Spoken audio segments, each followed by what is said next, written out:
الوجود. فكما اجتمعنا لتعظيم هذا الحامد المحمود محمد حبيب الرحمن، نسأله سبحانه وتعالى أن يجمعنا وإياكم على حوضه المورود الذي من شرب منه شربة لا يظمأ بعدها أبدا. Segala puji bagi Allah Subhanahu wa taala yang telah mengumpulkan kita di tempat yang mulia ini. Semoga dengan sebab pembacaan Maulid Nabi Muhammad SAW kita pun diterangi oleh Allah Subhanahu wa taala, dan semoga kita nanti kelak akan dikumpulkan bersama Nabi Muhammad SAW di dalam haud di telaga Kautsar Nabi Muhammad SAW, dan dapat minum dari telaga Kautsar Nabi Muhammad SAW. Amin amin ya rabbal alamin. فالنبي محمد صلى الله عليه وآله وصحبه وسلم أرحم بكل فرد من أمته من نفسه. Sesungguhnya Rasulullah SAW lebih menyayangi umatnya ketimbang beliau sendiri. فقد قال الله سبحانه وتعالى النبي أولى بالمؤمنين من أنفسهم. Sesungguhnya Allah Subhanahu wa taala berfirman di dalam Al-Qur'an, Nabi Muhammad SAW lebih mengedepankan diri beliau, mengedepankan umatnya ketimbang beliau sendiri. فلا يكمل إيمان عبد حتى تستقر المحبة الكاملة لهذا النبي العظيم. Tidak mungkin sempurna iman seseorang sampai menaruh di dalam hatinya rasa cinta kepada Rasulullah SAW yang penuh di dalam hatinya tersebut. فقد قال صلى الله عليه وآله وصحبه وسلم لا يؤمن أحدكم حتى أكون أحب إليه من نفسه وولده وماله والناس أجمعين. Rasulullah SAW mengatakan di dalam hadis, tidak sempurna iman seseorang sampai dia mencintai aku melebihi dirinya, hartanya dan anaknya yang lain. جاء سيدنا أبو بكر الصديق إلى النبي محمد صلى الله عليه وسلم فقال يا رسول الله إني أحبك أكثر من نفسي وولدي ومالي. فقال كمل إيمانك يا أبا بكر. Datanglah seorang sahabat yang bernama Abu Bakar As-Siddiq kepada Rasulullah SAW. Ya Rasulullah, aku lebih mencintai engkau ketimbang diriku sendiri, bahkan melebihi daripada harta dan keluarga saya. Maka Rasulullah SAW mengatakan kepada Abu Bakar, wahai Abu Bakar, sekarang sempurna iman engkau. وجاء سيدنا عمر بن الخطاب إلى النبي محمد صلى الله عليه وسلم قال أنت يا رسول الله أحب إلي من ولدي ومن الناس أجمعين إلا من نفسي. فقال لم يكمل إيمانك يا عمر. Maka datanglah Sayyidina Umar kedua kalinya datang setelah Sayyidina Abu Bakar. Datanglah Sayyidina Umar kepada Rasulullah SAW. Ya Rasulullah, aku mencintai engkau melebihi anakku dan hartaku, tetapi aku lebih mencintai diriku ketimbang engkau. Apa jawab Nabi Muhammad SAW? Wahai Umar, engkau belum sempurna iman engkau karena belum mencintaiku melebihi dirimu sendiri. فرجع عمر رضي الله تعالى عنه يحاسب نفسه ويراجع نفسه وأنه من أفضل الخلق لله سبحانه وتعالى حبيب الله وهو أفضل من تفدى له النفوس. Maka Sayyidina Umar pulang ke rumahnya, memikirkan sesuatu ada yang salah dalam dirinya tersebut. Mana yang lebih afdal, mana yang lebih utama dari semua yang diciptakan sama Allah Subhanahu wa taala. Maka dia menemukan bahwa yang paling utama adalah Nabi Muhammad sallallahu alaihi wasallam.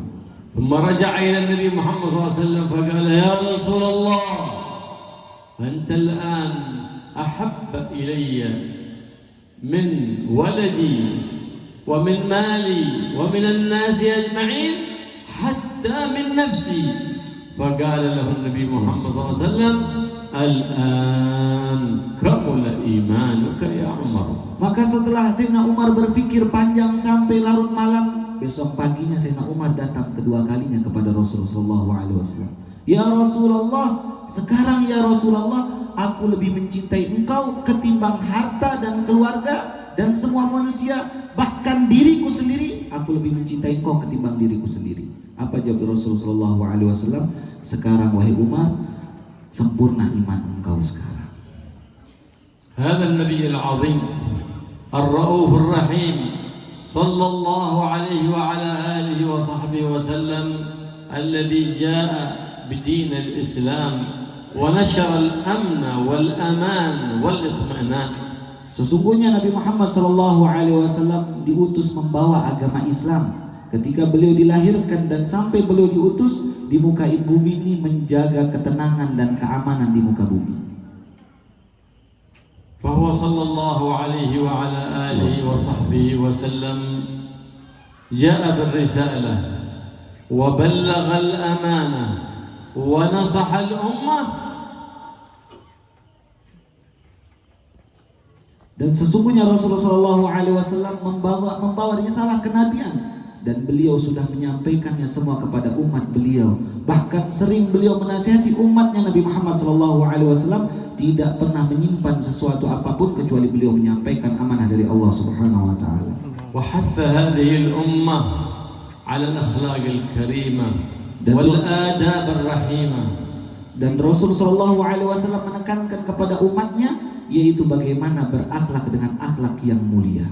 فكل خلق حسن فهو مأخوذ من سيرة جد الحسن محمد صلى الله عليه وآله وسلم. Semua sifat kebaikan dan semua akhlak yang baik itu muncul asal muasalnya dari Nabi Muhammad sallallahu alaihi wasallam.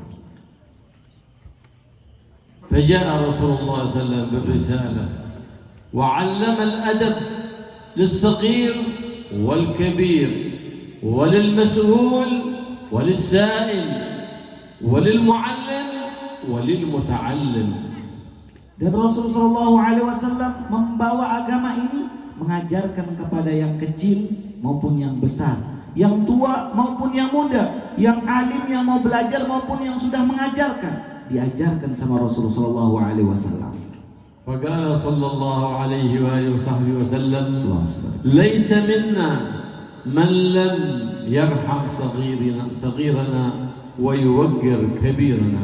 Dan Rasulullah SAW mengatakan, bukan dari kelompok kami dan bukan dari golongan kami seorang yang tua tidak menyayangi anak kecil dan anak kecil yang tidak pernah menghormati orang yang lebih tua daripada dia. أوصى كل معلم أن يكون كالأب لمن يعلمه وكل مسؤول كالأب على من يرعاه. Maka setiap seorang pengajar harus menjadi ayah bagi orang yang dia didiknya, dan setiap orang yang menjadi mas'ul yang ditanggungjawabkan di suatu daerah, maka wajib bagi masyarakatnya tersebut dia posisinya sebagaimana ayah kepada anaknya tersebut. فأمر من يتعلم بالتواضع لمن يتعلم منه.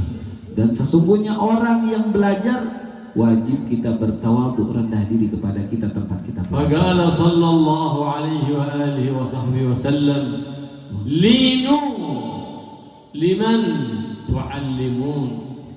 Sesungguhnya Rasulullah SAW mengatakan, lembutlah kepada orang-orang yang engkau mengajar kepada mereka. Jangan engkau kasar ketika engkau mendidik seseorang, lembut ketika menyampaikan. وتواضعوا لمن تعلمون منهم. Dan engkau merendahlah sedikit, hati engkau merendah tawadhu kepada orang yang engkau ajari. هذه الأخلاق الكريمة لو تعاملت بها هذه الأمة الرحيمة لما كان هناك مشاكل بين الناس. Dan sesungguhnya inilah akhlak dari Nabi Muhammad SAW. Seandainya setiap guru dan setiap pemimpin mengamalkan ilmu dan sifat Rasulullah SAW, maka tidak ada yang terjadi masalah perpecahan di antara kita. لو تجسدت أخلاق النبي محمد صلى الله عليه وسلم في أمته لم ترى هناك محكمة قائمة ولا قسم بوليس قائم لأغلقت المحاكم وأقسام البوليس. لماذا؟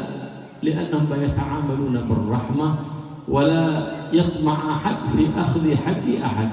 Dan seandainya seseorang ini berakhlak dengan Nabi Muhammad SAW, bersifat dengan sifat Nabi Muhammad SAW, maka kita akan melihat sesuatu banyak perubahan. Bahkan seorang polisi tidak akan menemukan seorang pencuri lagi. Karena kenapa? Sudah saling rahmat kasih sayang dengan akhlak Nabi Muhammad SAW. فقد كان صلى الله عليه وسلم سيد المتواضعين. كانت تناديها البنت الصغيرة في حاجة لها فيقول لها انظري في أي سكك المدينة قفي آتيك لأحدثك. تأتي البنت الصغيرة في حاجة للنبي محمد صلى الله عليه وسلم فيقوم معها وتأخذ بيده ويقضي حاجتها. Dan sesungguhnya ada seorang anak kecil perempuan datang kepada Nabi Muhammad SAW. Lihatlah contoh bagaimana akhlak Nabi Muhammad SAW. Datang seorang anak kecil kepada Rasulullah SAW, seorang perempuan pingin sesuatu terhadap kepada Rasulullah SAW. Ya Rasulullah, saya pingin sesuatu. Maka Rasul menggandeng tangannya orang tersebut, anak kecil tersebut. Apa engkau pinginkan? Ambil, diberikan sama Rasulullah SAW. من رحمته بأمته صلى الله عليه وآله وصحبه وسلم دلهم على كل طريق يوصلهم إلى الجنة. Inilah kasih sayang yang dianjurkan oleh Rasulullah SAW. Semakin besar rasa kasih sayang kita kepada anak kecil, menandakan kita akan jalan menuju surganya Allah. فقال صلى الله عليه وسلم ما من شيء يقربكم إلى الجنة إلا ودللتكم عليه. Rasulullah SAW mengatakan di dalam hadis, tidak ada suatu kebaikan yang membuat kalian masuk ke dalam surga kecuali semua udah aku sampaikan sebelum aku wafat. Wa ma min syai'in yuqarribukum minan nar illa wa hadzartukum minhu. Dan semua sesuatu yang mendekatkan kalian kepada neraka, yang membuat kalian tambah dekat dengan neraka, semua sudah saya sampaikan dan sudah saya larang kalian jangan sampai kalian mendekat kepada neraka tersebut. Min rahmatihi bi ummati kana sallallahu alaihi wasallam yakhruj bi nafsihi yatufu ala ashabi fi aswaqihim liyu'allimuhum adab al-bay' wa adab asy-shira'. Saking sayangnya Rasulullah SAW terhadap umatnya, beliau sampai turun dari masjid masuk ke pasar untuk mengajarkan bagaimana cara jual beli yang benar. Yaduru ala ashabi fi aswaqihim yu'allimuhum adab al-muamalah. Sampai Rasulullah SAW mengecek satu toko ke toko yang lain, satu orang ke orang yang lain, diajarkan bagaimana adab tata cara bermuamalah dengan benar. فإن كل أحد يحسن أن يصوم وأن يصلي وأن يحمل المسبحة، لكن النبي محمد صلى الله عليه وسلم ما قال الدين الصلاة ولم يقل الدين الصيام، بل قال الدين المعاملة. Dan semua kita pasti semua ngerjakan sholat, dan semua dari kita ngerjakan puasa, dan semua dari kita ngerjakan zikir. Tapi Rasulullah SAW tidak pernah berucap dan tidak pernah mengatakan agama itu tergantung sholat, agama itu tidak tergantung puasa. Tetapi Rasulullah SAW mengatakan ad-din, agama itu bagaimana seseorang ini muamalah dengan benar. فَمَنْ أَحْسَنَ مُعَامَلَةَ الْخَلْقِ أَحْسَنَ مُعَامَلَةَ الْخَالِقِ سُبْحَانَهُ وَتَعَالَى. Barang siapa yang muamalahnya baik terhadap manusia, komunikasinya baik, tidak pernah menipu terhadap manusia, maka hubungannya akan baik kepada Allah Subhanahu wa taala. فَمَنْ عَامَلَ الْخَلْقَ بِالصِّدْقِ وَالْأَمَانَةِ عَامَلَ اللَّهُ سُبْحَانَهُ وَتَعَالَى بِمَا عَامَلَ بِهِ عِبَادِ اللَّهِ سُبْحَانَهُ وَتَعَالَى. Barang siapa yang selalu berkata-kata jujur ketika mengobrol dengan manusia dan melakukan amanah, maka dia tambah dekat dengan Allah Subhanahu wa taala. فَيُعَامِلُ الْإِنسَانُ إِخْوَانَهُ الْمُسْلِمِينَ كَمَا يُحِبُّ أَنْ يُعَامِلُوهُ. Bagaimana kita ingin diperlakukan terhadap manusia, maka lakukanlah terlebih dahulu kepada mereka sebelum kita melakukan orang itu melakukan terhadap diri kita. Kita ingin disenyumi, kita ingin dilakukan baik, maka baiklah sama orang terdahulu sebelum orang itu berbuat baik kepada kita. فَعَلَى قَدْرِ مُعَامَلَتِكَ لِإِخْوَانِكَ فِي الدُّنْيَا يُعَامِلْكَ اللَّهُ فِي يَوْمِ الْقِيَامَةِ. Bagaimana kita memperlakukan saudara kita di dunia, begitu juga di akhirat nanti Allah akan memperlakukan kita di akhirat. إن عاملت إخوانك المسلمين بالأمانة بالرحمة بالرفق عاملك الله في يوم القيامة برحمته وعفوه. Dan kalau kita bermuamalah, berdialog atau selalu baik terhadap manusia, tetangga kita, teman kita, maka besok di akhirat pun Allah akan senantiasa baik dengan kita, bahkan memaafkan kita. إن سامحت إخوانك وعفوت عنهم وقضيت حاجاتهم في الدنيا فإن الله سبحانه وتعالى يعاملك بالمثل بالمسامحة والعفو وقضاء الديون التي عليك من الحقوق للعباد. Seandainya ada orang datang kepada kita minta maaf lalu kita maafkan orang tersebut. Datanglah seorang yang kedua meminta qada hajat, meminta suatu hajat lalu kita tunaikan hajatnya tersebut. Apa yang kita lakukan terhadap saudara kita ini, Allah pun akan melakukan hal yang sama seperti kita besok di akhirat. Kita sudah memaafkan orang, ketika orang itu minta maaf, Allah pun akan memaafkan kita besok di akhirat. Ketika ada orang meminta bantuan, kita bantu, Allah pun akan bantu kita besok di akhirat. Ketika kita lagi butuh dengan Allah, Allah bantu kita, ingat kita karena kita pernah membantu saudara kita muslim. كان هناك أحد من التجار وكان له صفات من صفات الأخيار، فكان يوصي غلمانه إن كان أحد عليه دين من الموسرين أن ينظروه أو من المعسرين أن يسامحوه. Ada seorang pada zaman dahulu yang mana orang tersebut seorang pedagang yang kaya raya. Dia berpesan kepada ajudannya tersebut, barang siapa yang datang kepada engkau nanti memiliki utang gak bisa dibayar, bilang sama saya. Kalau ada yang meminta kesulitan, meminta sesuatu kemudahan, maka dia akan bantu sama tujar, yaitu pedagang tersebut. فلما توفي ووقف بين يدي الله سبحانه وتعالى قيل له أي عمل صالح تذكره؟ قال لا أذكر شيء من أعمالي غير أني أنظر الموسر وأعفو عن المعسر. فقال له المولى أنا أكرم الأكرمين قد عفونا عنك بعفوك عن إخوانك. Begitu masuk ketika dia meninggal, maka seorang pedagang tersebut, seorang kaya raya tersebut ditanya sama Allah Subhanahu wa taala, "Apa yang kau kerjakan di dunia?" Beliau mengatakan, "Tidak ada amalku dikit. Cuma ketika ada orang minta bantuan saya bantu. Ketika ada orang minta maaf saya bantu pada saat tersebut. Ketika ada orang kesulitan saya bantu." Maka Allah mengatakan, "Hari ini aku Zat yang Maha Pengasih, aku ampunkan semua dosa yang kau lakukan karena telah membantu sesama muslim engkau." ذات مرة خرج النبي محمد صلى الله عليه وسلم إلى السوق ليتفقد أحوال أصحابه في بيعهم وشرائهم، فبينما هو في الطريق إذ رأى بنت صغيرة تبكي في الطريق. Ketika Rasulullah SAW mengecek sahabatnya di pasar tentang muamalah sahabat-sahabatnya tersebut, maka beliau Nabi Muhammad SAW ketika jalan menemukan seorang anak kecil perempuan sedang menangis pada saat tersebut. فلم تسمح نفسه أن يمر على بنت صغيرة وهي تبكي ويتجاهل يحن ما شافها. Maka ketika Rasulullah SAW melewati anak kecil tersebut, Rasul terdiam, melihat anak kecil tersebut. Tidak pura-pura masa bodoh. Rasul tidak bersifat seperti itu. Pura-pura nggak tahu dah, pura-pura. Tidak seperti itu Nabi Muhammad SAW. Tetapi Rasulullah SAW melihat anak kecil tersebut, mau membantu anak kecil tersebut. فوقف لأجل تلك البنت الصغيرة الرؤوف الرحيم محمد وجلس على التراب يحدثها ويهدئ من طبعها ومن بكائها. Ketika pada saat tersebut anak kecil tersebut sedang nangis sambil duduk di tanah, maka Rasulullah SAW pun jalan menghampiri anak kecil tersebut.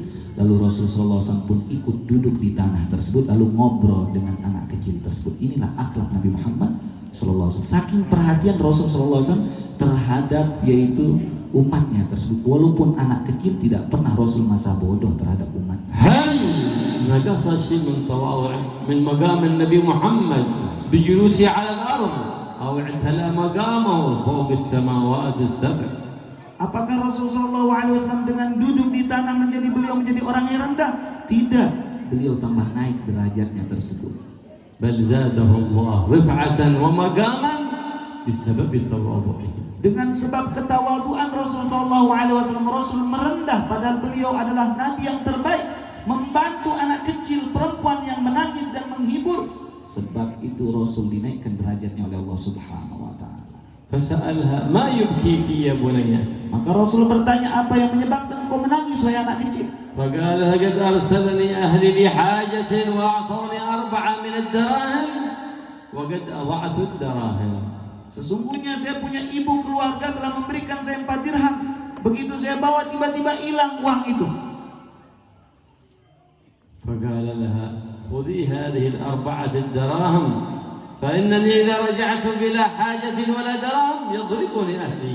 فقال خذي هذه 4 الدراهم واشتري الحاجة التي أمرك أهلك أن تشتريها. Beliau bercerita sama Rasulullah SAW, ya Rasulullah, 4 dirham yang saya bawa itu hilang. Kalau saya pulang melapor kepada keluarga saya, maka saya akan dipukul sama keluarga saya, dicaci maki nanti. Maka Rasulullah SAW menghibur anak kecil tersebut. Nih, dikeluarkan uang sama Rasulullah SAW. Bawa nih uang, dibantu sama Rasul. Ini 4 dirham, beli apa yang kau disuruh sama engkau punya keluarga, lalu pulang. Jangan sampai engkau dipukul atau dicaci maki. من اليوم يمشي على قدمه أو على جوالته أو على سيارته ويرى منكسر في الطريق باكٍ في الطريق يقف ويجبر خاطره. من اليوم يفعل ذلك؟ Siapa orang yang seperti itu seperti Nabi Muhammad SAW? Kalau dicontohkan pada zaman sekarang, kita lagi di atas kendaraan, baik mobil mewah, baik di kendaraan apapun, lalu melihat di jalan ada orang sedang meminta-minta butuh bantuan, lalu dia stop untuk membantu orang tersebut, lalu menghibur orang tersebut. Beliau mengatakan, siapa orang seperti itu pada zaman sekarang? Sudah jarang. من يجبر خواطر المحتاجين مع في زمان تضخمت فيه رؤوس الأموال لكن صار الفقر في القلوب والعياذ بالله. Siapa orang seperti itu yang selalu membantu orang yang dalam keadaan kesulitan, yang turun membantu orang seperti itu? Bahkan pada zaman sekarang ini, ketika membantu orang tersebut, mereka merasa hina ketika membantu orang-orang seperti itu. Mereka merasa turun derajat dan wibawa mereka. من اليوم يسعى في قضاء حاجة أخيه ابتغاء مرضات الله سبحانه وتعالى. Siapa yang sekarang yang membantu orang karena Allah? Kebanyakan orang membantu ada maksudnya. النبي محمد صلى الله عليه وسلم يقول الله في عون أخيه الله في عون العبد ما دام العبد في عون أخيه. Allah Subhanahu wa taala berfirman dalam hadis kursi, sesungguhnya pertolongan Allah selama hamba tersebut mau membantu. hadis nabawi. Kita mau hadis kursi. Allah fi aun al-'abd. Amin. Sesungguhnya di dalam hadis Rasulullah SAW mengatakan, yaitu sesungguhnya Allah membantu hambanya selama hamba tersebut mau membantu hamba yang lain.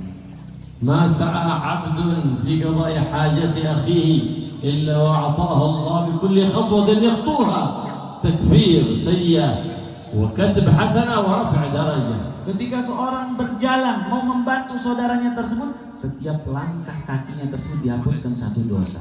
Setiap langkah kedua dinaikkan derajatnya. Langkah ketiga diberikan pahala oleh Allah Subhanahu wa taala. جاء رجل إلى سيدي عبد الله بن عباس في حاجة فأوصاه أن يأخذ ثابت البناني ليقضي له حاجته فذهب إليه ووجده معتكفا في المسجد. Maka suatu ketika ada orang datang ke Abdullah bin Abbas meminta pertolongan, minta bantuan. Maka Abdullah bin Abbas mengatakan, engkau ambil uang dari sana. Maka orang tersebut berangkat, ternyata dia melihat sedang bersandar di masjid pada saat tersebut. فذهب إلى ثابت البناني فوجده معتكفا في المسجد واعتذر له وقال إنني معتكف في المسجد لا أستطيع أن أذهب معك. فرجع إلى سيدي